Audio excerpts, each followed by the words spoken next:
Hello, ladies and gentlemen. I hope you're all having a great and wonderful day. This is going to be a different story because there's not a lot of news going on today, not a lot of too crazy stuff, and, I could probably do something a bit more fun. This is going to be closer to the men's world type of things, but I think ladies are going to have a little bit of fun on this too. I think with some of the bigger things here that we have to talk about today is the engagement ring. Now, what ended up happening is there was a dispute or a lawsuit happening where there was an engagement ring and the woman cheated on the guy and the guy asked for the engagement ring back and she, I guess assuming she was, it takes the engagement ring. Now, I don't know about you guys, but I'm not a huge thing on marriage. And on top of that, I think if you give somebody an engagement ring and then it gets called off, the person that bought the engagement ring should probably get it back. Unless, you obviously get married, then that's a different story. But that's not what happened here. The engagement was called off, and the woman still was able to get the engagement ring. It's actually quite dumb, in my opinion, and I'm going to go more onto this, but without further ado, here's the actual video of it. That everyone will have an opinion on. A fight over an expensive engagement ring is now in the hands of the highest court here in Massachusetts. Thanks for staying with us. I'm David Wade. And I'm Courtney Cole. Now, the big question is, who gets to keep that big old diamond ring if that wedding is called off? WBZ's Paul Burton breaks down the arguments on both sides of the aisle. So what we have here is obviously they talk about who gets to keep the ring and the engagement ring and all that great stuff, right?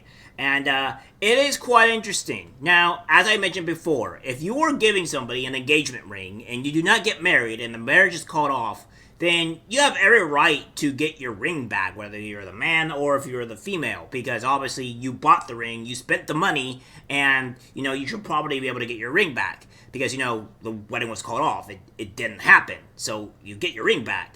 But the bigger case with this here, guys, and don't do this, guys, just don't do this. The ring cost $70,000. Yes, you heard that right. The ring was $70,000. I don't know why in any God's green earth would some guy give $70,000 to somebody for a ring, but that's just neither here or there. I don't think a woman should do that for a guy either, so I don't know why you would be spending that amount of money. I think max you probably should spend on a ring is maybe $1,000. The ring is just meant to be a sign of you being married. It's a materialistic item.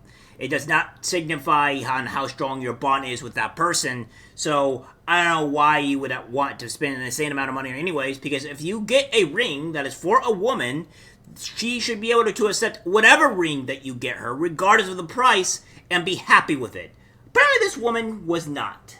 The ring is either yours or it's mine. It's supposed to be a symbol of love and commitment, but now a $70,000 engagement ring has become a bitter battle between a former couple in a case that has made its way to the Massachusetts Supreme Judicial Court. And award the engagement ring and wedding band back to Mr. Johnson. According to court documents, Johnson bought the ring, one similar to this one, from Tiffany's in Boston, paying more than $70,000.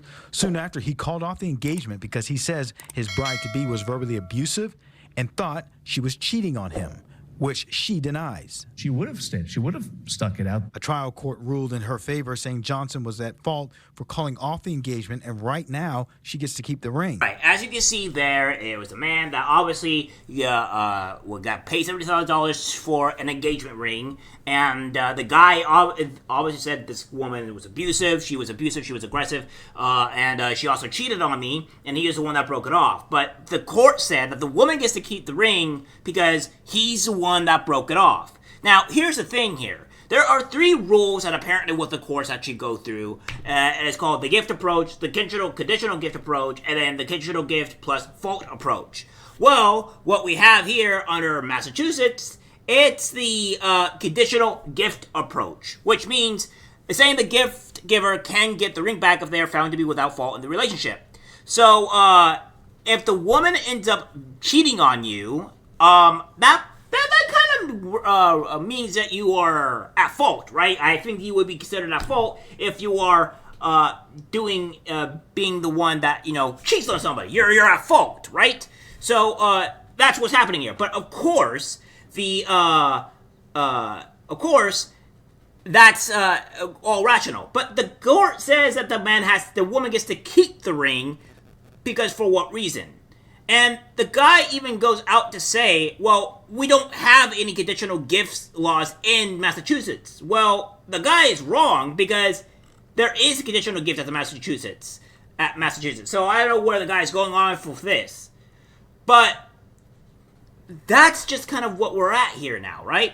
Now, we're going to be going over and kind of showing what the people on the street, on the side of the streets, actually think about the whole situation. And Chucker, you're probably going to be there. They might be siding with the guy here. Oh, he called the wedding. He called the wedding off. Oh, that's a tough one. I would give it back. Yeah, it's a lot of money. So random resident number 1 saying like, oh yeah, he should give the ring back. She should, because he called it off. Yeah, it's only fair. It's $70,000, just chump change, I guess. So yeah, you should just call off. Let's go to resident number 2. I mean, she should give the ring back. It's not yours. There's no wedding. Well, resident number 2 says that also that you should give the ring back. It's not your wedding. I mean, it didn't happen. All that great stuff. So that's what resident number 2. Now we're gonna go to resident number 3, and of course, resident number 3 is much to be desired. Well, I believe the ring belongs to her because he gave it to her as a gift. So resident number 3 says that, oh, I think it belongs to her because he gave it to her as a gift. No, lady. He did not just give it to her to be a gift. He pretty much just said, okay, here's the ring, and in his expectation, I want you to marry me. I'm giving you this ring because I want you to marry me. If you don't give, if the wedding never happens, then the point of him giving her to the ring is pointless. The whole reason why that guys or women would give each other rings in terms of for marriage is, so they could get married. But if you're not going to reciprocate the same thing of the whole deal of me giving you this ring is not going to happen, you should probably give that back.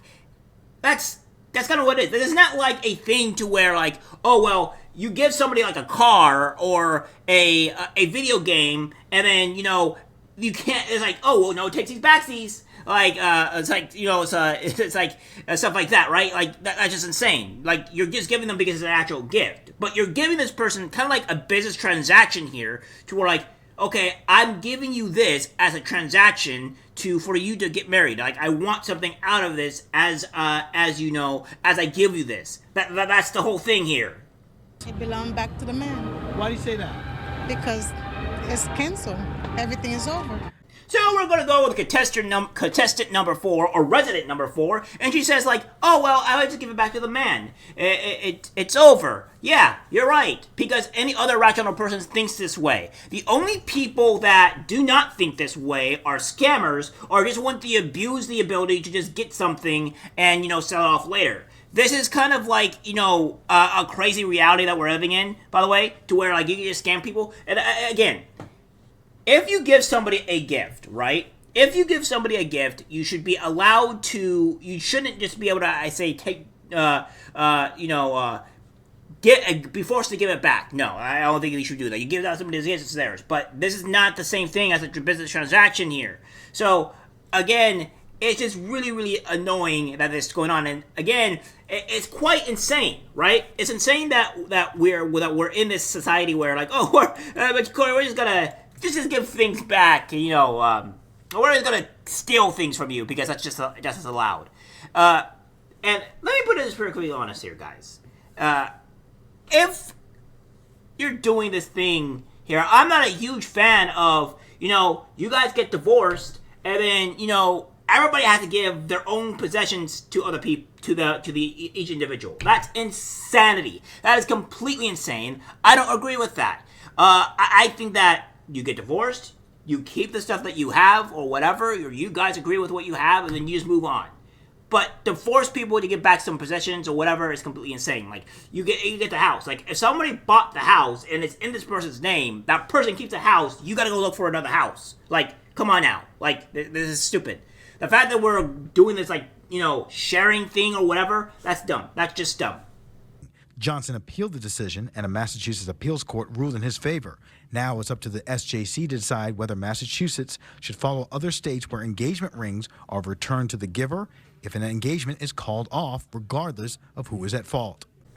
Now, the appeals court thinks otherwise, right? The appeals court says, oh, well, it's like, well, this was a conditional gift.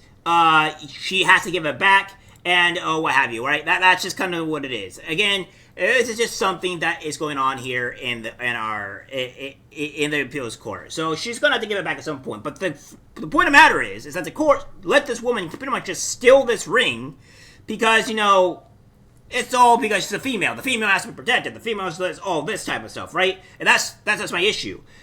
Again, guys, don't go spend ludicrous amount of money on your woman, right? I always say, I would. This is my advice to you, all right? I think the woman should be able to accept what you give them, no matter what it is, no matter what the price of the ring is, because and it's just a sign. It's a materialistic thing, right? It is materialistic. That does not show your devotion or your love to somebody, and she cares about you at all. The ring is the last thing on her mind, all right?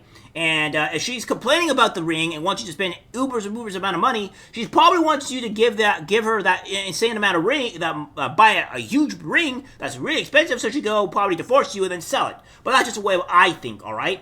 So yeah, take that as you will. The decision now lies in the hands of the Massachusetts SJC.